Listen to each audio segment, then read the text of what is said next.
About 5 years ago I lived downtown in a major city in the US. I've always been a night person, so I would often find myself bored after my roommate, who was decidedly not a night person, went to sleep. To pass the time, I used to go for long walks and spend the time thinking. I spent 4 years like that, walking alone at night, and never once had a reason to feel afraid. I always used to joke with my roommate that even the drug dealers in the city were polite. But all of that changed in just a few minutes of one evening. It was a Wednesday, somewhere between 1 and 2 in the morning, and I was walking near a police-patrolled park quite a ways from my apartment. It was a quiet night, even for a weeknight, with very little traffic and almost no one on foot. The park, as it was most nights, was completely empty. I turned down a short side street in order to loop back to my apartment when I first noticed him. At the far end of the street, on my side, was the silhouette of a man, dancing. It was a strange dance, similar to a waltz, but he finished each box with an odd forward stride. I guess you could say he was dance walking, headed straight for me. Deciding he was probably drunk, I stepped as close as I could to the road to give him the majority of the sidewalk to pass me by. The closer he got, the more I realized how gracefully he was moving. He was very tall and lanky, and wearing an old suit. He danced closer still, until I could make out his face.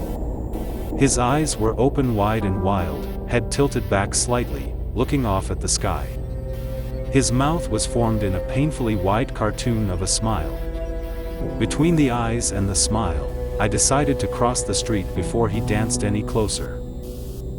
I took my eyes off of him to cross the empty street. As I reached the other side, I glanced back, and then stopped dead in my tracks. He had stopped dancing and was standing with one foot in the street, perfectly parallel to me. He was facing me but still looking skyward. Smile still wide on his lips. I was completely and utterly unnerved by this.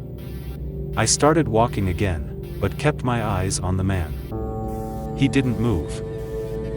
Once I had put about half a block between us, I turned away from him for a moment to watch the sidewalk in front of me. The street and sidewalk ahead of me were completely empty. Still unnerved, I looked back to where he had been standing to find him gone. For the briefest of moments I felt relieved, until I noticed him. He had crossed the street, and was now slightly crouched down. I couldn't tell for sure due to the distance and the shadows, but I was certain he was facing me. I had looked away from him for no more than 10 seconds, so it was clear that he had moved fast. I was so shocked that I stood there for some time, staring at him. And then he started moving toward me again. He took giant, exaggerated tip-toed steps, as if he were a cartoon character sneaking up on someone. Except he was moving very, very quickly. I'd like to say at this point I ran away or pulled out my pepper spray or my cell phone or anything at all, but I didn't. I just stood there, completely frozen as the smiling man crept toward me. And then he stopped again, about a car length away from me. Still smiling his smile, still looking to the sky. When I finally found my voice, I blurted out the first thing that came to mind. What I meant to ask was, "What the fuck do you want?" in an angry, commanding tone.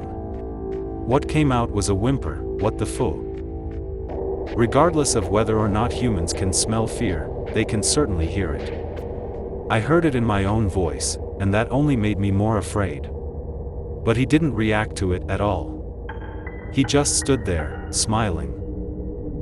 And then, after what felt like forever, he turned around, very slowly, and started dance-walking away. Just like that. Not wanting to turn my back to him again, I just watched him go, until he was far enough away to almost be out of sight. And then I realized something. He wasn't moving away anymore, nor was he dancing. I watched in horror as the distant shape of him grew larger and larger. He was coming back my way. And this time he was running. I ran too. I ran until I was off of the side road and back onto a better lit road with sparse traffic. Looking behind me then, he was nowhere to be found. The rest of the way home, I kept glancing over my shoulder, always expecting to see his stupid smile, but he was never there. I lived in that city for 6 months after that night, and I never went out for another walk. There was something about his face that always haunted me. He didn't look drunk, he didn't look high.